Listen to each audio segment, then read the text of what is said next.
All Quiet on the Mara Front ความเงียบสงัดที่แนวรบของมาราซาบาตรูชาแก๊งหลัก2 กลุ่มหรือที่เรียกว่ามาราที่กำลังเผชิญหน้ากันในฮัวบาริโอสย่านที่ยากจนของซานซาวาดอร์และเมืองอื่นๆคือมาราซาบาตรูชา MS และบาริโอ18 M18 ทั้งสองมีต้นกำเนิดในย่านชุมชนชาวลาตินที่ยากจนในลอสแองเจลิสเมื่อปี 1980ท่ามกลางกลุ่มคนหนุ่มสาวจากอเมริกากลางที่หลบหนีสงครามอันยาวนานในประเทศบ้านเกิดของพวกเขา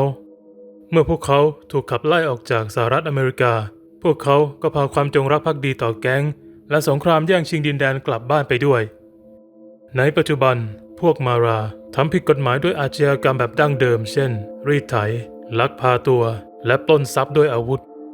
พวกเขายังดูเหมือนจะมีความหิวอย่างรุนแรงและไม่รู้จักอิ่มในการฆ่าสมาชิกแก๊งฝ่ายตรงข้ามอย่างไม่มีวันสิ้นสุดอย่างไรก็ตามในเดือนมีนาคม 2012 ทั้งประเทศต่างตกตะลึงเมื่อได้ยินประกาศร่วมกันว่า MS และ M18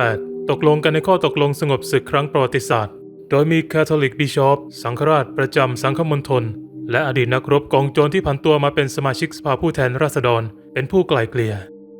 ทั้ง2 กลุ่มให้คำมั่นที่จะยุติการสังหารและเลิกรับสมัครสมาชิกใหม่จากบรรดาเยาวชนของประเทศที่สิ้นหวังและว่างงานตามที่บิกตอร์ กาเซียสมาชิก M18 กล่าวไว้ว่าเราผ่านเรื่องราวต่างๆมามากมายที่เปลี่ยนแปลงเราไปชีวิตของคนที่ต้องตายในความขัดแย้งครั้งนี้เป็นการสูญเสียชีวิตที่สูญเปล่า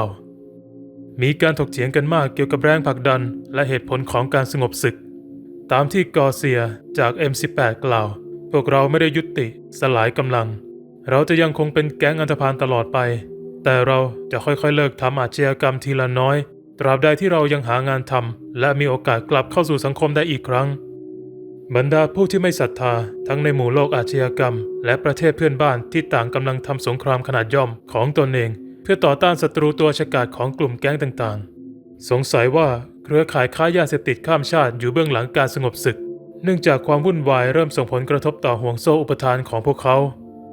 ยังมีคนอีกมากที่เชื่อว่ารัฐบาลของประธานาธิบดีมาริซิโอ ฟูเนสแห่งพรรค FMLN แนวร่วมปลดปล่อยแห่งชาติฟาราบุนโด มาตี Nacional Liberación Front กลุ่มกองโจรฝ่ายซ้ายที่เคยต่อสู้กับรัฐบาลในช่วงสงครามกลางเมืองกำลังจ่ายเงินให้กลุ่มมาราเพื่อรักษาสันติภาพไม่ว่าเหตุผลในการสงบศึกจะเป็นอย่างไรอัตราการฆาตกรรมก็ลดลงมากกว่าครึ่งหนึ่งและอาชญากรรมรุนแรงอื่นๆก็ลดลงอย่างมากเช่นกันเมื่อใกล้ถึงวันครบรอบปีแรกของแนวทางการสงบศึกอดัม ฮินตันเดินทางไปเอลซาวาดอร์พบปะกับชาวเอลซาวาดอร์ทั่วไปที่ชีวิตได้รับผลกระทบจากสงครามแก๊งและสมาชิกแก๊งที่มีรอยสักเต็มตัวจำนวนหลายพันคนที่รับโทษจำคุกเป็นเวลานานในเรือนจำที่แออัดของประเทศนักโทษที่มีรอยสักที่ศูนย์กักกันและเรือนจำลงโทษ Centro Preventivo y de Cumplimiento de Peñas Ciudad Barrios เรือนจำแห่งนี้สงวนไว้สำหรับสมาชิกแก๊งมาราซันบาตรูชานับตั้งแต่เปิดทำการในปี 1999 เรือนจำแห่งนี้เต็มไปด้วยสมาชิกแก๊งและปัจจุบันคุมขังผู้ต้องขังมากกว่าเดิม2 เท่าสภาพความเป็นอยู่แออัดและไม่ถูกสุขอนามัยอย่างมากและความรุนแรงก็เกิดขึ้นอยู่บ่อยครั้งในเดือนมีนาคม 2012 แก๊ง2 กลุ่มที่ใหญ่ที่สุดในเอลซาวาดอร์ได้แก่มาราซานบาตรูชา MS และบาริโอ18 M18 ตกลงสงบศึกหลังจากการเจรจาลับระหว่างหัวหน้าแก๊งในเรือนจำซึ่งมีบาทหลวงเป็นสื่อกลางและอดีตหัวหน้ากลุ่มกบฏไม่ชัดเจนว่าการตัดสินใจครั้งนี้เป็นความคิดของกลุ่มอาชญากรเองหรือได้รับการสนับสนุนจากรัฐบาลอัตราการฆาตกรรมและลักพาตัวลดลงอย่างมากนับตั้งแต่เริ่มมีการสงบศึกแต่ยังไม่ชัดเจนว่าการสงบศึกจะยาวนานเพียงใดคาร์ลอส ติเบริโอ บันยาดาเรสหนึ่งในผู้นำของมาราซันบาตรูชาที่เรือนจำเปญญาส ซิลดาด บาริโอสเรือนจำแห่งนี้ไม่มีผู้คุมและดำเนินการโดยสมาชิกแก๊งอาชญากรแห่งเอลซาวาดอร์ภายในเรือนจำที่แม้แต่ผู้คุมเองก็หวาดกลัวเกินกว่าจะเข้าไปอดัม ฮินตันได้ถ่ายสภาพสถานที่ที่อันตรายที่สุดในโลกไม่มีใครเหมือนเอลซาวาดอร์ที่ซึ่งแก๊ง MS13 ยินดีต้อนรับเขาเข้าสู่ชุมชนและเรือนจำส่วนตัวของพวกเขาอย่างยินดีฮินตันเป็นคนประเภทที่หลังจากผ่านไปเพียงไม่กี่นาทีคุณจะรู้สึกเหมือนกับว่าคุณรู้จักเขามาตลอดชีวิตเป็นคุณลักษณะที่ช่างภาพทุกคนควรมีนั่นคือ ความสามารถในการทำให้แบบรู้สึกผ่อนคลายแต่มันก็สามารถเป็นสิ่งที่ช่วยชีวิตได้เช่นกันในกรณีของฮินตันก็เป็นเช่นนั้นจริงๆเนื่องจากเขาเคยทำงานในสถานที่ที่อันตรายที่สุดแห่งหนึ่งในโลกผู้คนผ่อนคลายลงเร็วมากเมื่ออยู่กับผมฮินตันกล่าวผมอยู่กับแก๊งหนึ่งในเอลซัลวาดอร์และหลังจากครึ่งชั่วโมงพวกเขาก็พูดว่าคุณอยากไปทางด้านหลังกับพวกเราไหมคนอื่นอาจจะกลัวนะแต่เห็นพวกเขาดูชิลๆกันอยู่เลยทำตามไปด้วยพวกเขาก็เริ่มเสพยาจากนั้นก็หยิบปืนออกมาหลังจากนั้นคนจัดการที่คอยอำนวยความสะดวกให้ผมบอกว่าปกติไม่เคยเห็นอะไรแบบนั้นเกิดขึ้นได้ภายใน2 สัปดาห์หลังจากการพบครั้งแรกเลยนะแต่กับคุณมันเกิดขึ้นแค่ไม่กี่นาทีเองผมไม่ได้เข้าไปในสถานที่แบบนั้นด้วยท่าทีคอยระแวงข้างหลังหรือทำเหมือนคนแตกตื่นเอลซัลวาดอร์เป็นเวทีล่าสุดในเส้นทางการถ่ายภาพอันล้ำสมัยของฮินตันวัย50 ปีณขณะนั้นงานประจำของเขาอยู่ในโฆษณาถ่ายภาพที่เต็มไปด้วยพลังและเหงื่อสำหรับแบรนด์ดังอย่าง Adidas, Nike และ Sport England รวมทั้งกองทัพอังกฤษและหลายองค์กรการกุศลแต่เมื่อไม่ได้ถ่ายโฆษณาเขาจะมุ่งไปยังจุดที่เป็นปัญหาของโลกไม่ใช่เพื่อถ่ายภาพตามงานที่ได้รับมอบหมายเขาบอกว่างานพวกนั้นค่อนข้างจำกัดความคิดเลยใช้โอกาสนั้นถ่ายโครงการภาพถ่ายส่วนตัวเพื่อเล่าเรื่องในแบบของเขาเองมหากาพย์ของเขาเริ่มต้นขึ้นที่เมืองโดเนสในช่วงต้นทศวรรษ 1990 หลังจากการล่มสลายของสหภาพโซเวียตผมไปถ่ายภาพคนงานที่เหมืองถ่านหินซึ่งเคยเป็นวีรบุรุษของชนชั้นกำมะชีพแต่ตอนนี้พวกเขาก็ไม่ได้เป็นเช่นนั้นอีกต่อไปผมสนใจว่าสังคมนั้นจะเปลี่ยนแปลงไปอย่างไร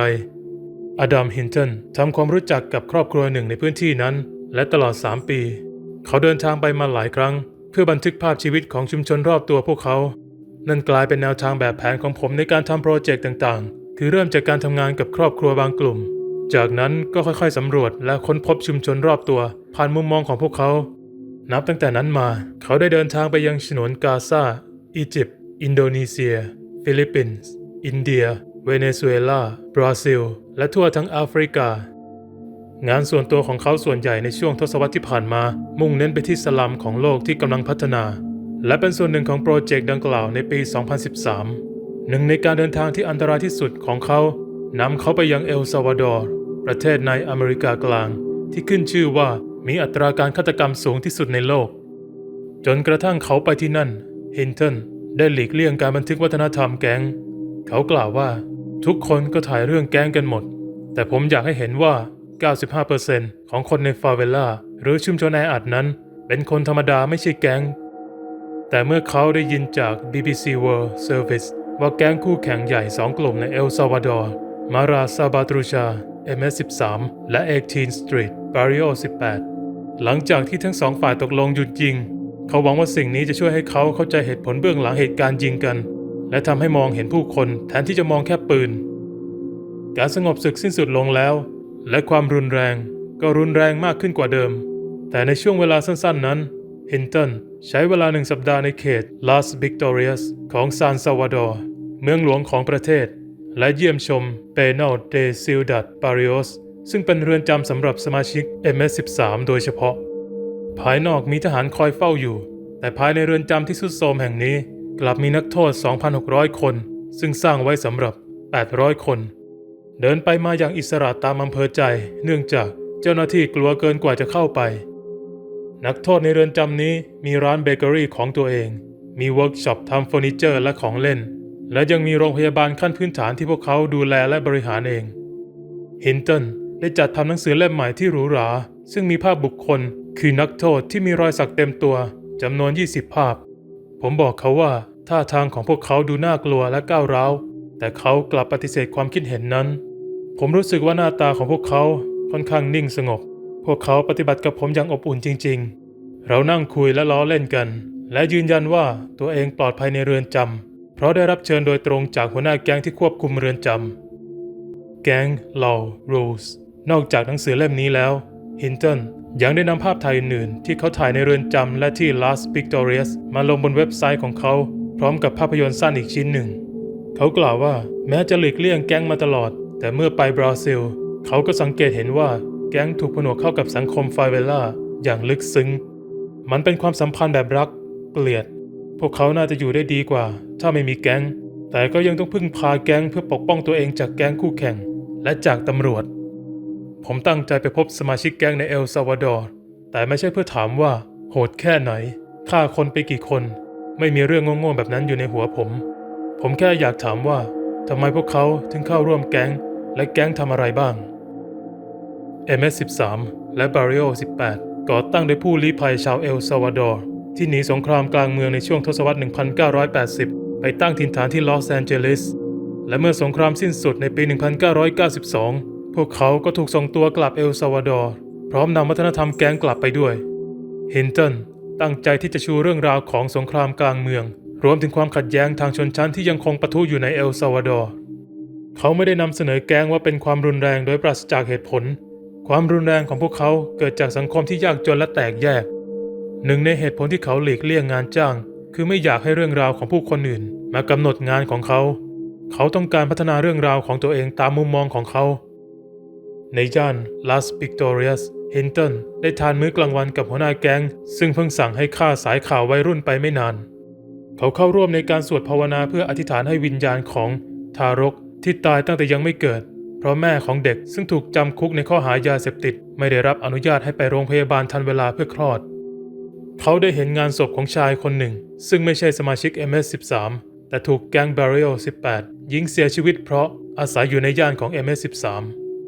ผมรู้สึกช็อกมากที่ผมมาอยู่ในชุมชนนี้เพียงสัปดาห์เดียวในช่วงที่มีการหยุดยิงแต่กลับมีผู้เสียชีวิตจากแก๊งไปแล้วถึง2 รายเขาไม่ได้ต้องการเน้นความรุนแรงแต่ต้องการสะท้อนความทุกข์และความเป็นมนุษย์ของคนส่วนใหญ่ในลาสปิกตอเรียสแทนที่จะมองย่านเหล่านี้ว่าเป็นภัยและเต็มไปด้วยคนที่ไม่ดีผมตั้งใจจะบอกว่านี่คือครอบครัวหนึ่งพวกเขามีความปรารถนาเหมือนกับพวกเราทุกประการพวกเขาปรารถนางานมีบ้านที่ดีและชีวิตที่ดีกว่าสำหรับลูกๆทุกคนมีสิทธิ์ในความต้องการพื้นฐานของมนุษย์ผมรู้สึกเห็นใจสมาชิกแก๊งเหล่านี้เพราะพวกเขาติดอยู่ตรงนั้นและไม่เหลือทางอื่นใดแล้วฮินตันเติบโตมาอย่างยากลำบากและไร้เสถียรภาพในย่านตะวันตกเฉียงใต้ของลอนดอนแม่ของเขาซึ่งทำงานเป็นพนักงานเสิร์ฟหลังบาร์เป็นผู้ป่วยจิตเภทและเคยถูกจำคุกจากการใช้มีดแทงผู้หญิงคนหนึ่งเขาปฏิเสธที่จะมองแบบเหมารวมว่าเบื้องหลังชีวิตของเขาคือสิ่งที่ผลักดันให้เขาอยากบันทึกความทุกข์ของผู้คนชายขอบแต่ก็ยากที่จะปฏิเสธความเกี่ยวโยงนั้นมันช่วยอธิบายได้เป็นอย่างดีว่าเหตุใดเขาจึงสามารถนั่งกินข้าวกับหัวหน้าแก๊งอาชญากรโดยไม่ตื่นตระหนกแม้ปืนถูกชักออกมาหนึ่งในเหตุผลที่ผมไม่ตื่นกลัวในสถานการณ์แบบนั้นเขากล่าวก็เพราะสิ่งที่ผมเคยเห็นมาตั้งแต่ยังเด็กผมถามเขาว่าโปรเจกต์ส่วนตัวเหล่านี้ช่วยทำให้เขามีสติท่ามกลางงานเชิงพาณิชย์มากมายหรือไม่มันคือสิ่งที่ทำให้ผมยังคงมีสติอยู่จริงๆเขาตอบผมถูกผลักดันให้ต้องทำมันและก็ยังมีความหวังว่ามันจะสร้างความเปลี่ยนแปลงได้บ้าง